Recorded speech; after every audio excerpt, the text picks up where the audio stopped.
नमस्कार साथियों, स्वागत है आप सभी का हमारे YouTube channel Shri Hans wine institute पर। आज का तारीख है 1 दिसंबर 2023 और इस दिन के करंट अफेयर्स के सभी अति महत्वपूर्ण प्रश्न हम लोग इस वीडियो में डिस्कस करेंगे। तो चलिए करंट अफेयर्स एक अनोखी सोच के साथ वीडियो को शुरू करते हैं, लेकिन उससे पहले आज का मोटिवेशन देख लेते हैं। आज का मोटिवेशन है, when everything seems to be going against you, remember that the aeroplane takes off against the wind, not with the wind. बिल्कुल सही बात है। अगर आपको ऐसा प्रतीत हो कि सारा जहां आपके खिलाफ हो गया है, तो एक बात ध्यान रखिएगा कि एरोप्लेन जो है वो हमेशा हवा का विपरीत में उड़ान भरता है, ना कि हवा के साथ।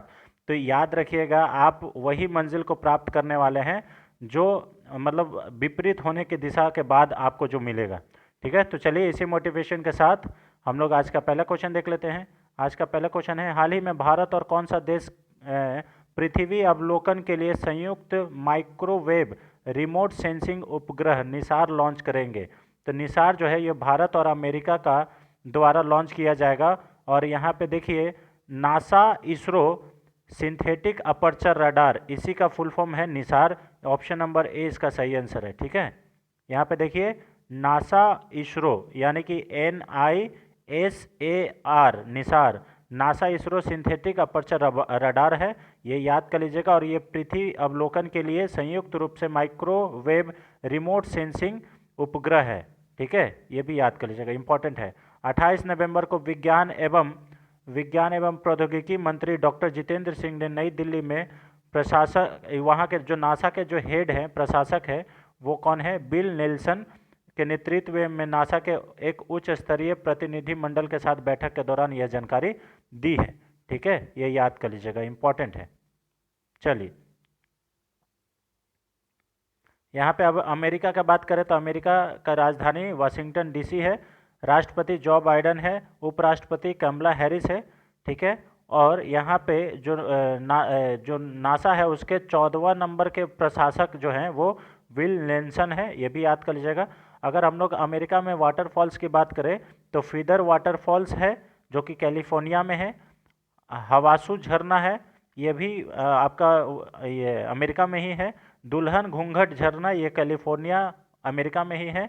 और मैकवे झरना, ये भी जूलिया फिकर USA यानी कि अमेरिका में ही स्थित है। उसके बाद लटकता हुआ झील झरना, यानी कि लटकता हुआ झील झरना जो है वो भी कहाँ पे है? तो आपका कोलोराडो अमेरिका में है।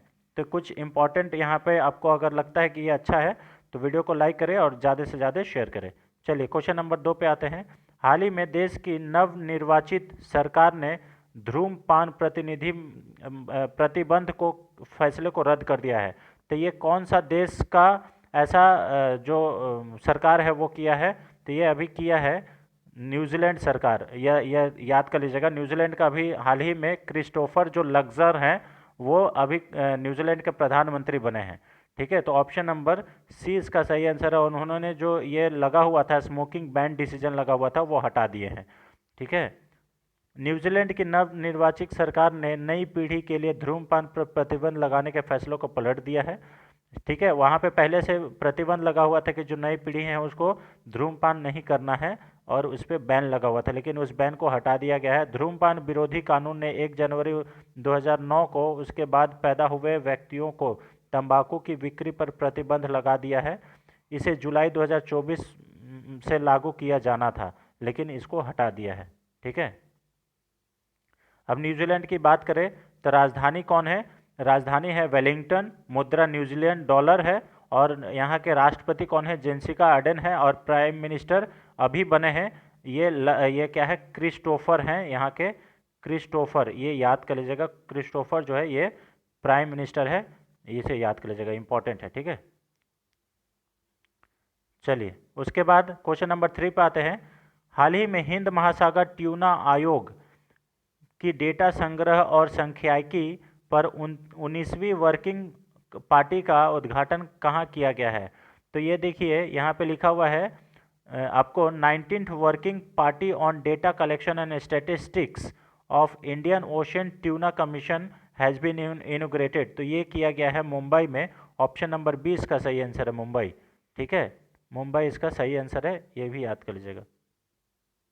ठीक है, मत्स्य पालन विभाग के द्वारा 28 नवंबर से 2 दिसंबर 2023 तक हिंद महासागर ट्यूना आयोग के डेटा संग्रह और सांख्यिकी पर 29वीं वर्किंग पार्टी का आयोजन हो रहा है। ठीक है, इसे याद कर लीजिएगा। और ये IOTC और मत्स्य पालन विभाग द्वारा एक महत्वपूर्ण बैठक है। ठीक है, बहुत ज़्यादा इंपॉर्टेंट है। ट्यूना मछली और अन्य बड़ी पेल झील प्रजातियों जैसे जेलीफिश हो गया, बिल फिश हो गया, शार्क, उसके बाद सेलफिश आर्थिक रूप से बहुत महत्वपूर्ण है, इसीलिए ये वाला। और ये कहाँ पे हुआ है? मुंबई में। और कितने नंबर का ये था? 19वां नंबर है, ये याद कर लीजिएगा। ट्यूना के व्यापार का अनुमानित वार्षिक मूल्य है 41 मिलियन अमेरिकी डॉलर 2018 के रिकॉर्ड के मुताबिक। ठीक है, तो ये थोड़ा बहुत बढ़िया ये है, याद कर लीजिएगा, इंपॉर्टेंट डेटा है। चलिए, उसके बाद हम लोग क्वेश्चन नंबर 4 पे पहुंचते हैं। हाल ही में हेल्थ केयर संचार में उत्कृष्ट योगदान के लिए PRSI पुरस्कार किसे मिला है? तो PRSI national award for the outstanding contribution for health care communication, ये किसको मिला है? तो यहाँ पे देखिए सुगंधि सुंदर राजन को मिला है। ऑप्शन नंबर 20 का सही आंसर है। देखिए, उन्हें public relations society of India और जनसंपर्क आयोग में उत्कृष्ट योगदान के लिए एक सम्मान मिला है। ठीक है, उसके बाद सुगंधि सुंदरराजन को नई दिल्ली में अंतर्राष्ट्रीय जनसंपर्क महोत्सव में यह पुरस्कार दिया गया है। ठीक है, 40 से अधिक वर्षों तक सुगंधि सुंदरराजन ने अपोलो हॉस्पिटल के लिए PR उसके बाद अधिवेश निष्पादित किया है, इसलिए इनको ये मिला है। इसे याद कर लीजिएगा, इंपॉर्टेंट है। और ये एक पेशे से डॉक्टर भी हैं। ठीक है, चलिए क्वेश्चन नंबर 5 पे आते हैं। विश्व एड्स दिवस कब मनाया गया है? तो विश्व एड्स दिवस ये 1 दिसंबर को मनाया जाता है। ऑप्शन नंबर ए इसका सही आंसर है, 1 दिसंबर। ठीक है, और ये हर साल 1 दिसंबर को मनाया जाता है। यह जागरूकता बढ़ाने, मरने वालों को याद करने और एड्स से निपटने में सकारात्मक उपलब्धियों को जश्न मनाने के लिए मनाया जाता है। विश्व एड्स दिवस का विषय है समुदायों को नेतृत्व करने दो, ऐसा ये इस बार का विषय है। 1988 में पहला विश्व एड्स दिवस मनाया गया था, ये भी याद कर लीजिएगा, 1988 में। ठीक है, चलिए, और ये एड्स का फुल फॉर्म क्या है? तो ह्यूमन HIV इसको बोलते हैं ना, HIV human immuno deficiency virus है ना, इम्यूनो डिफिशियंसी वायरस इसका फुल फॉर्म है। यह प्रतिरक्षा प्रणाली को लक्षित करता है और कई संक्रामक और कुछ प्रकार के कैंसर के खिलाफ रोगों की सुरक्षा को कमजोर करता है। ठीक है, चलिए अब हम लोग नेक्स्ट क्वेश्चन पर चलते हैं। क्वेश्चन नंबर 6, हाल ही में रक्षा मंत्री राजनाथ सिंह ने कहा project 15B stealth guided missile विध्वंसक इम्फाल के क्रेस्ट का अनावरण किया है?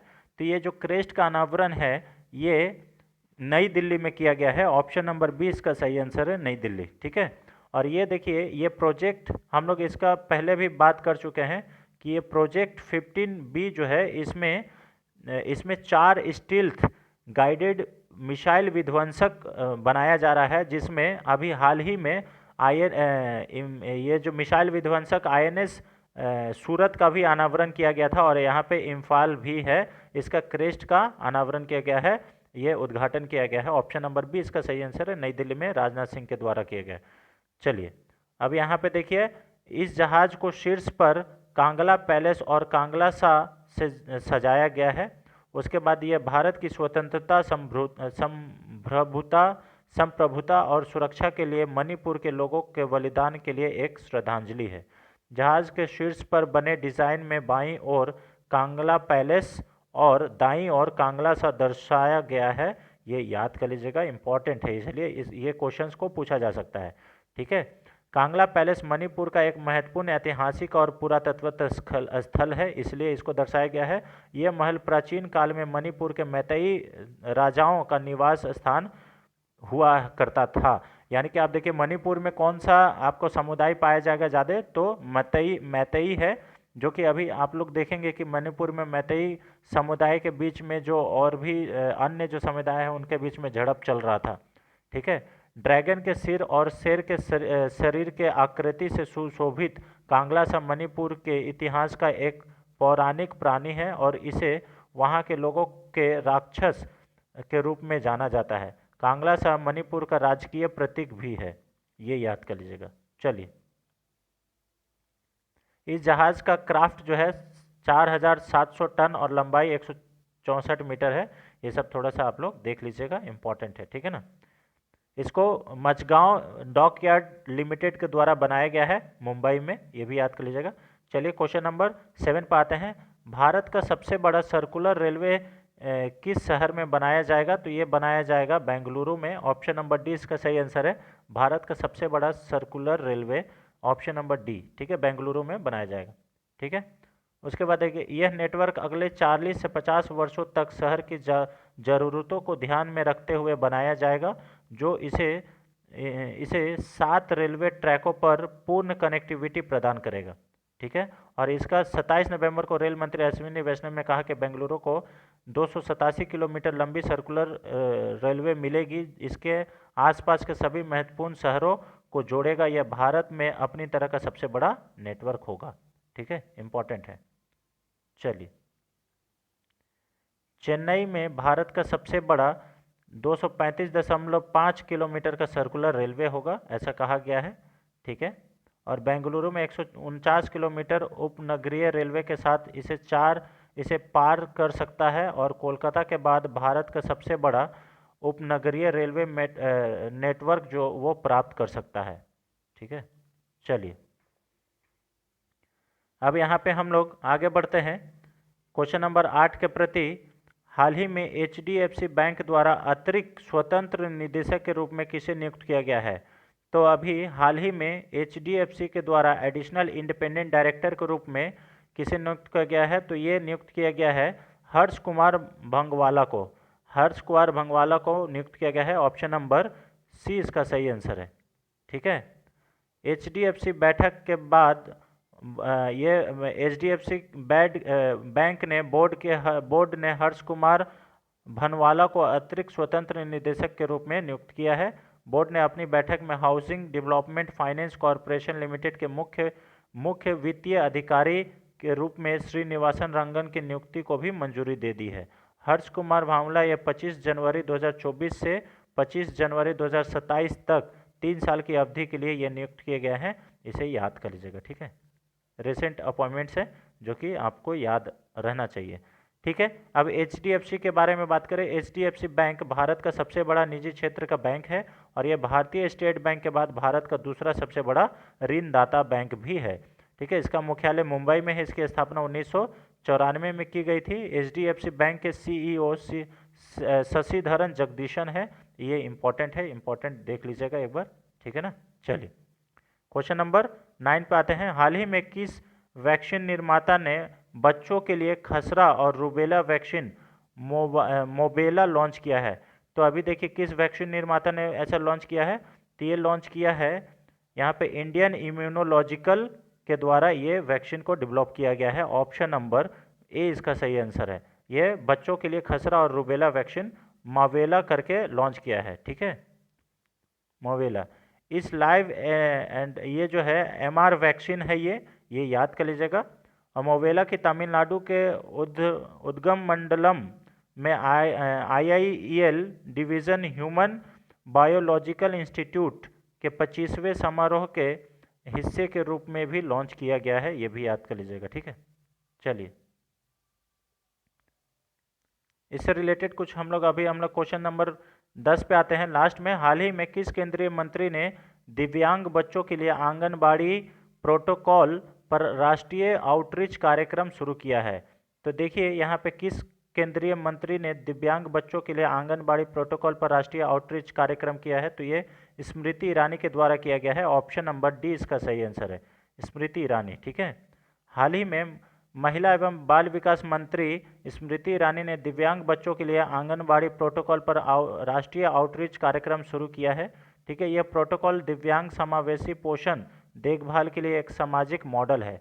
यह मिशन सक्षम आंगनबाड़ी और पोषण 2.0 के पोषण भी पढ़ाई भी कार्यक्रम के तहत एक महत्वपूर्ण प्रतिबद्धता है, ठीक है। तो इसका अब ये प्रोटोकॉल का मुख्य उद्देश्य है प्रारंभिक हस्तक्षेप, विकलांग शिशुओं और छोटे बच्चों के खिलाफ बच्चों के लिए विशेष सहायता और सेवाओं और परिवारों के शिक्षित और समर्थन करने के माध्यम से बच्चों की भलाई में समग्र सुधार और सुनिश्चित करना, ये इम्पॉर्टेंट है इसका मुख्य उद्देश्य। ठीक है, चलिए, पहली बार आंगनबाड़ी कार्यक्रम किसी भी प्रकार की विकलांगता वाले बच्चों की जांच में मदद करेगी, ये याद कर लीजिएगा। इस कार्यक्रम में से लगभग 1 लाख बच्चों को लाभ होगा। सरकार बच्चों की देखभाल को सामाजिक रूप से स्वीकार्य और किफ़ायती भी बनाएगी। आंगनबाड़ी इकोसिस्टम जन्म से लेकर 6 साल तक 8 करोड़ से अधिक बच्चों तक दैनिक आधार पर पहुंचेगा, ये ऐसा इसमें कहा गया है।